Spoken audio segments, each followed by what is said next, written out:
Have you ever looked at a woman and wondered how she manages to stay so composed, so unbothered, so impossibly strong? She walks through life as if nothing touches her, as if heartbreak, rejection, disappointment simply slide off her skin. She's the one people turn to when things fall apart. The one who listens more than she speaks, who fixes more than she breaks, who holds everyone while silently falling apart herself. They call her strong, but behind that word lies a truth most people never see. That strength often begins as survival. That before she learned to hold others, she first had to learn to hold herself through pain that had no witness. Carl Jung once said, "What we resist persists." And the strong woman is the living embodiment of that paradox. She resists her own softness so fiercely that it hides beneath her calm exterior, waiting, aching, longing to be seen.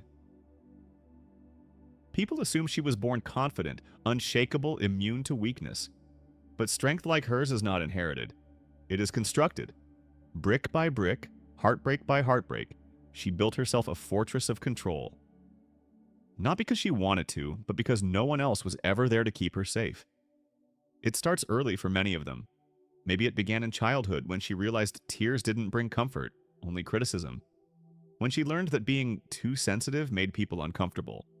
When she discovered that silence brought fewer consequences than asking for help. Somewhere along the way, she decided that vulnerability wasn't safe, and from that day forward, she never allowed herself to depend on anyone completely again. So she grew, intelligent, capable, composed. She learned how to manage chaos without breaking, how to smile even when her heart was trembling, how to show up when every part of her wanted to disappear. And the world rewarded her for it. People told her she was admirable. They said she was strong, resilient, independent. They praised her for never falling apart. But here's what they didn't see: that every compliment added another layer to her armor.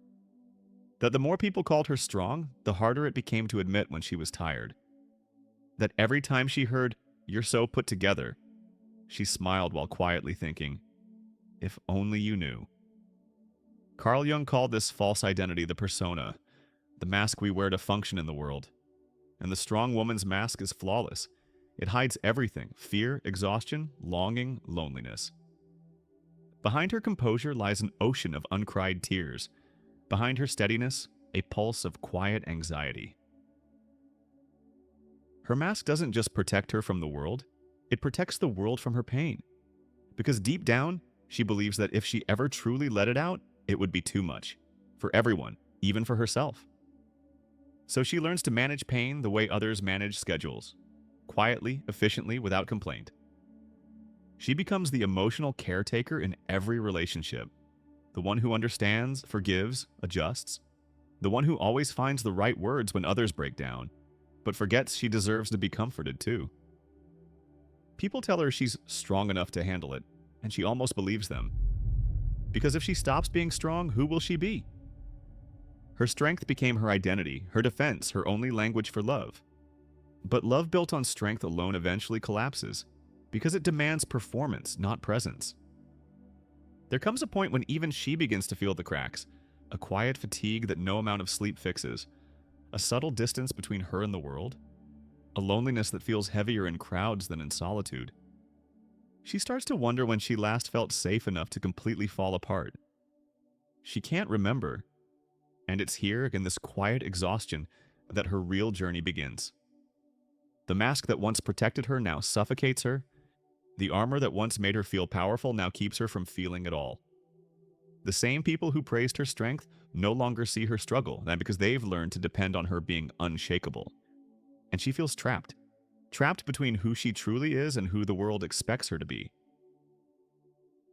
She wants to rest, but rest feels foreign.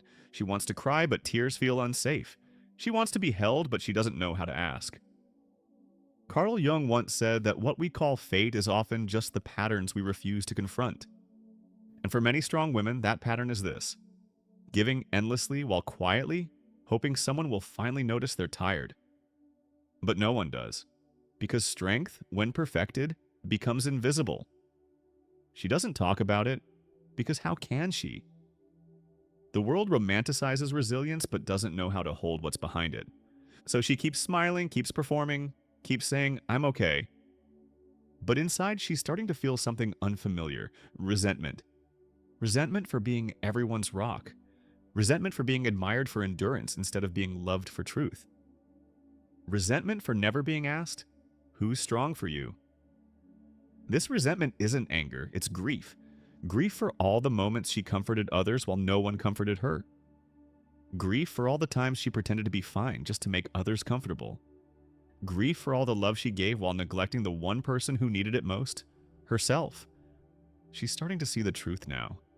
That the word strong was both her crown and her cage. That somewhere between surviving and achieving, she lost the permission to just be human. That what the world called admirable was, in fact, unsustainable. And though she doesn't know it yet, this realization is not her downfall. It's her awakening. Because strength, real strength, isn't about carrying everything without breaking. It's about knowing when to finally put it down. It's about realizing that the armor isn't who she is, it's who she had to become to survive. The first crack appears quietly.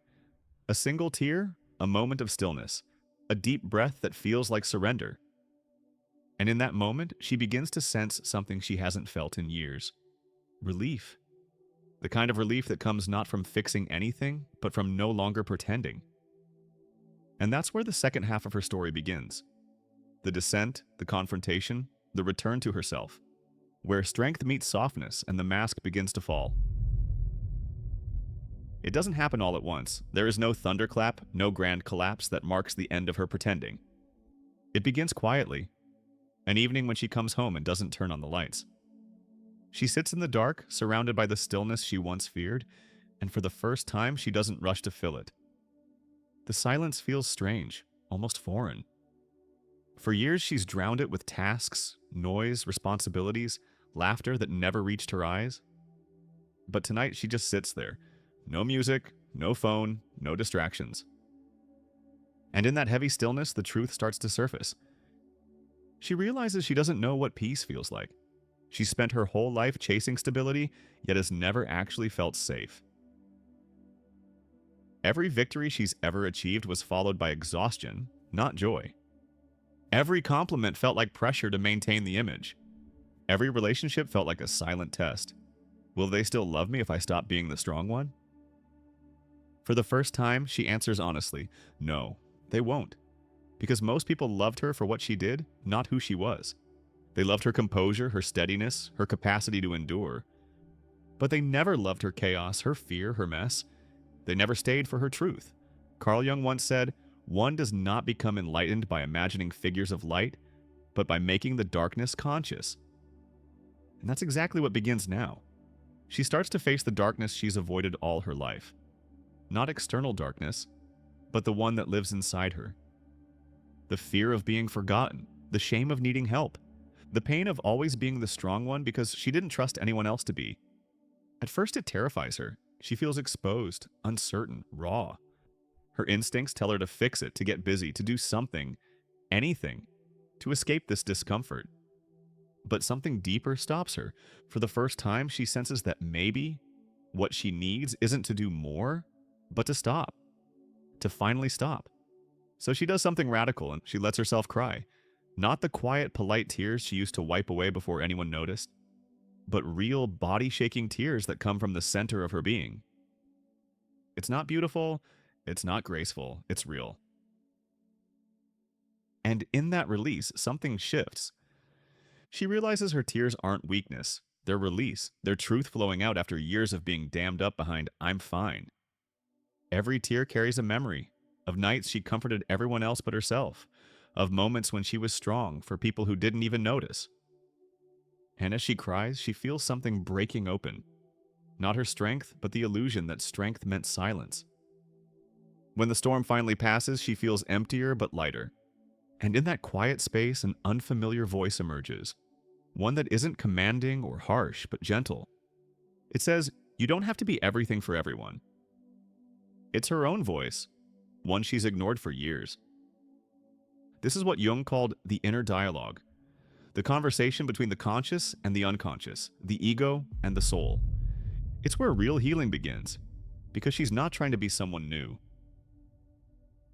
She's trying to remember who she was before she believed she had to be invincible. So she starts small.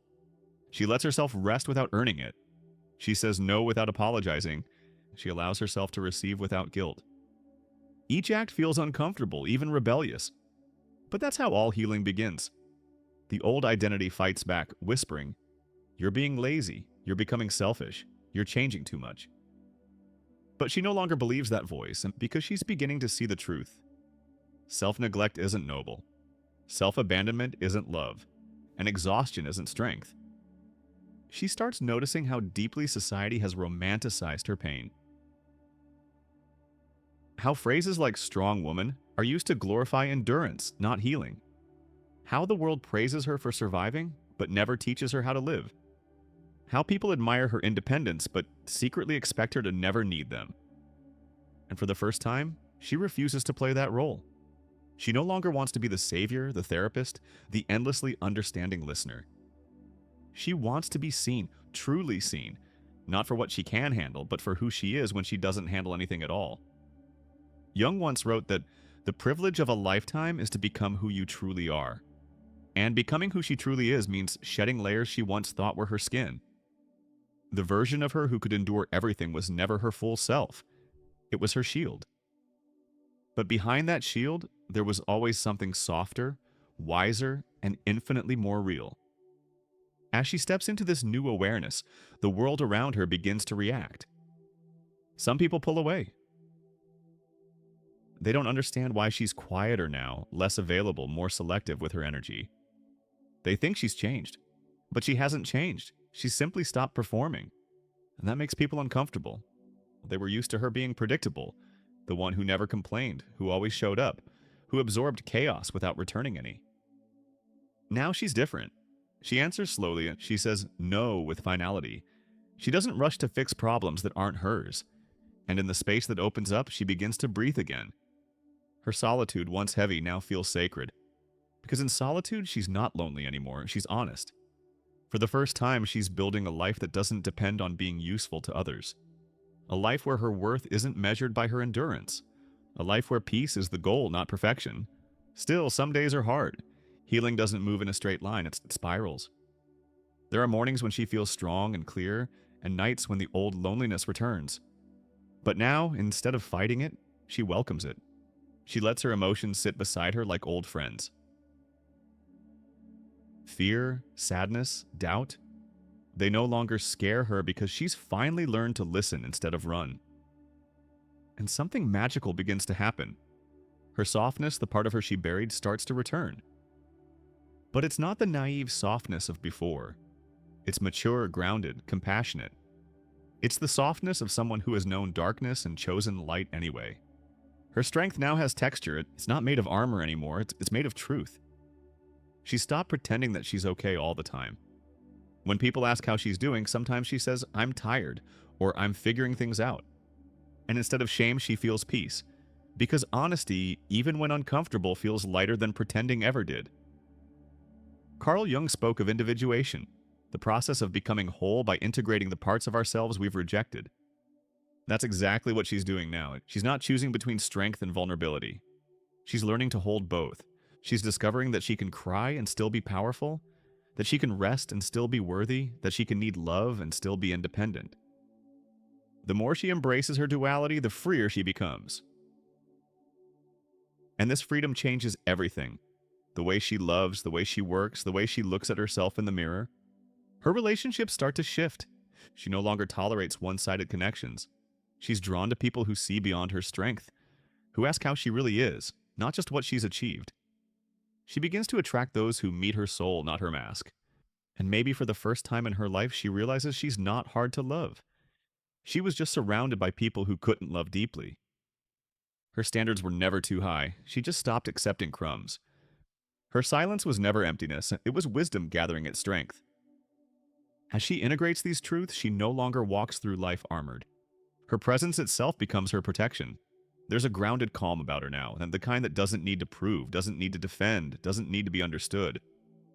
She's not performing anymore. She's being. And that changes everything. Because the strong woman who once carried the world alone has now learned that she doesn't have to. She's no longer the hero of everyone else's story. She's the author of her own. Jung said, "I am not what happened to me, I am what I choose to become." And this is who she's becoming. Not a symbol of endurance. Not the invincible woman everyone admires but no one knows. She's becoming a living example of wholeness, the harmony between power and peace. Now when she wakes up, she doesn't brace for impact. She breathes. She no longer begins the day asking, "What do they need from me?" She asks, "But what do I need from myself today?" And in that simple shift, her entire life begins to realign. Her boundaries are no longer fences. They're invitations. They don't keep people out. They keep her truth in. Her yes now means yes. Her no means no. Her time is sacred. Her heart, once guarded by steel, is now guarded by discernment. The world still calls her strong, but this time it's different. Because her strength isn't performance anymore. It's presence. It's knowing she can hold space for others without losing herself. It's knowing she can love deeply without collapsing into need. It's knowing she can walk away without hatred and stay without fear. This is not the strength of resistance. It's the strength of surrender. The strength of a woman who has finally stopped running from herself. And in that stillness, she finds what she was always searching for. Peace.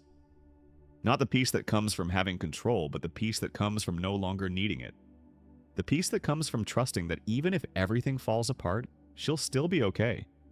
Because she's no longer defined by what she holds. She's defined by what she's become. And perhaps that's what the hidden pain behind strong women was always trying to teach her. That true strength isn't about enduring everything. It's about finally choosing yourself. Something changes in her, quietly but permanently. It's not an explosion, it's not a breakthrough that announces itself with triumph. It's more like the sound of old armor falling to the floor, a sound only she can hear. For the first time in her life, she no longer feels the constant pressure to hold everything together.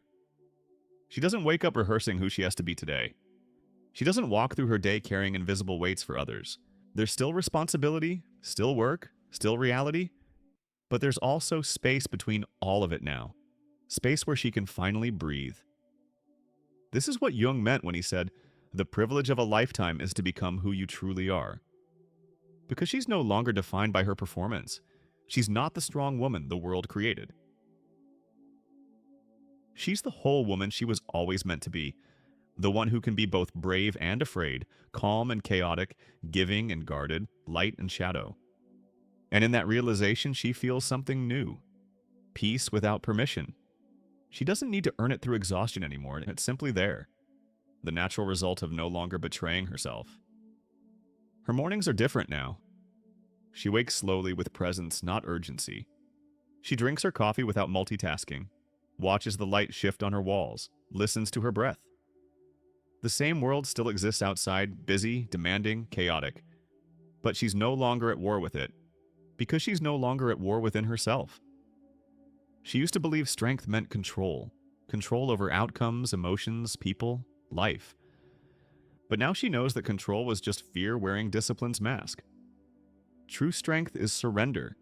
Not the kind that means giving up, but the kind that means letting go of the illusion that she ever had to do it all alone. Carl Jung said, "I am not what happened to me. I am what I choose to become." And she's choosing every day to become peace. Not because the world has become kinder, but because she has. Toward herself. Her relationships begin to shift again, but this time the change comes from softness, not defense. She no longer enters connections to prove her worth. She no longer fears rejection because rejection no longer defines her. She's learned to distinguish between love that expands her and love that drains her.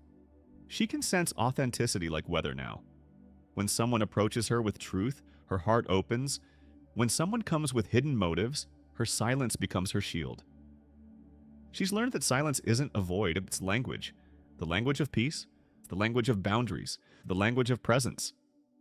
Before, she used to talk, explain, justify, apologize. Now she lets her absence speak where her words once tried to convince. Because she's learned that peace is not found in convincing others. It's found in no longer betraying what you know to be true. There are people who don't understand this new her. They say she's distant, detached, different. And in a way, they're right. She is different. Not because she's colder, but because she's clearer. Clarity often feels like coldness to those who benefited from your confusion. She doesn't rush to save anyone anymore. She knows now that everyone must meet their own shadow, just as she did. So she loves without rescuing, she listens without absorbing. She cares without carrying. And that balance, that sacred balance, is what freedom feels like. Jung once wrote that the shadow, once faced, becomes the source of our greatest strength. And now she sees how true that is. Her shadow, the pain, the grief, the loneliness, has become her grounding. Because once you've survived your own darkness, no external chaos can truly unseat you. Her peace isn't fragile anymore, it's unshakable. It's the peace that comes from knowing she can lose anything but never lose herself again. That realization rewrites everything. She no longer fears endings, because every ending now feels like redirection. She no longer fears solitude, and because solitude is no longer a punishment, it's her sanctuary. She no longer fears being misunderstood, and because understanding herself is enough. This new strength is quieter. It doesn't need to be seen. It doesn't need applause or validation. It simply is. People used to say, "You're so strong." Now they say, "You're so peaceful." And that's how she knows she's finally home. Her energy now speaks before her words do. When she walks into a room, people feel calm, not intimidated. Her presence no longer demands, it invites. Because she's no longer trying to prove, only to exist. And yet her softness isn't naivete. She's not easily swayed, not easily fooled. Her compassion has boundaries now, because she's learned that kindness without discernment leads straight back into self-destruction. Her empathy is still vast, but it flows through wisdom. She gives differently now. She gives from fullness, not emptiness, from joy, not obligation. And her giving no longer drains her, because it's no longer a substitute for love, it's an expression of it. Carl Jung once said, "Wholeness is not achieved by cutting off a portion of one's being, but by integration of the contraries." And that's what she has done. She has integrated her light and her dark, her laughter and her tears, her gentleness and her rage. She's no longer trying to eliminate parts of herself. She's learning to let them coexist. That's what makes her whole, not perfect, not flawless, whole. And wholeness changes how she moves through the world. When she sees others hurting, she doesn't rush to fix them. She sits beside them and says, "I've been there too." When she sees someone trying to prove themselves, she gently reminds them, "You don't have to." Her wisdom doesn't preach, it radiates. She has become what Jung might call an integrated soul. The kind of person who carries both the fire and the calm. Who has walked through storms and now moves like still water. Who has known chaos but no longer needs to recreate it to feel alive. But the world she lives in hasn't changed much. It still worships productivity. It still measures worth by how much you do, not who you are. It still expects women to give endlessly and smile through depletion.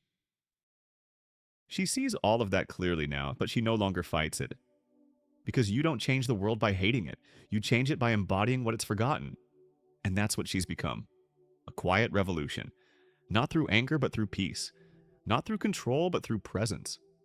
Her existence itself is a challenge to the culture of overperformance. Because every time she chooses calm over chaos, honesty over appearance, self-trust over people-pleasing, she teaches others, without a single word, that there is another way to live. And slowly the people around her start to notice. Her friends feel safer to share their truth. Her daughters and sons, her sisters and brothers, her colleagues, they begin to see that softness isn't weakness. They begin to see that it's okay to rest, to feel, to pause. Her peace becomes permission for others to heal. This is how change truly happens. Not in grand declarations, but in the quiet influence of one person who has found themselves. Because self-understanding is contagious, and she has become a mirror for it. Her nights are softer now, too.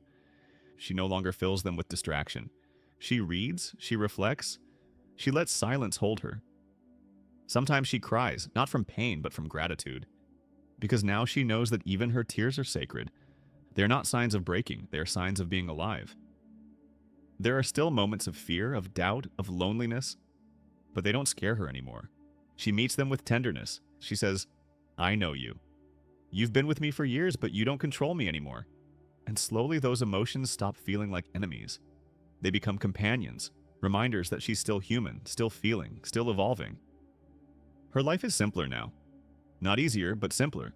She's cut away what doesn't nourish her. The conversations that drain, the roles that suffocate, the expectations that never end. She lives slower, she listens more, and she finally trusts the rhythm of her own soul. People ask her sometimes, "Aren't you afraid to end up alone?" She smiles, because she knows now that alone isn't the same as lonely. Alone is peace. Alone is clarity. Alone is choosing herself without apology. And when love does find her again, because it always does, it won't come as rescue, and it will come as reflection. A reflection of the peace she already built within herself. She doesn't want to be completed anymore. She wants to be met. She doesn't want a partner who fills her emptiness. She wants one who respects her fullness. Because she's finally realized love is not about losing yourself. It's about being so whole that connection becomes celebration, not compensation. This is what true freedom feels like. The freedom to exist without performing. To walk through the world without shrinking or hardening. To be fully herself. No armor, no disguise, no constant need to prove. And that's the irony of her story. The woman who once wore strength as armor has now found strength in surrender. Carl Jung said, "The most terrifying thing is to accept oneself completely." And she's done it. Every flaw, every scar, every past mistake, she's held them all, looked them in the eye, and said, "You are part of me, but you don't define me." That's real acceptance. That's real power. So when you look at her now, calm, steady, radiant, don't mistake that serenity for luck or ease. It was earned. Through years of self-betrayal and awakening, through nights of doubt and days of clarity, through breaking and rebuilding. Her peace is not an accident. It's her masterpiece. And that's what the world doesn't always understand. That behind every strong woman is not just pain, but transformation. She isn't just surviving anymore. She's living fully, deeply, freely. She doesn't need applause anymore. She doesn't need anyone to call her strong. Because she finally knows she always was. She just needed to stop carrying the world long enough to remember. The hidden pain behind strong women was never just sorrow. It was a doorway. One that led her back home to herself. And as she stands there now, whole and unguarded, she realizes something profound. Her story was never about becoming someone new. It was about remembering who she's always been. A woman whose strength was never in her endurance, but in her ability to love, to feel, to begin again. And that quiet rebirth is what true freedom looks like.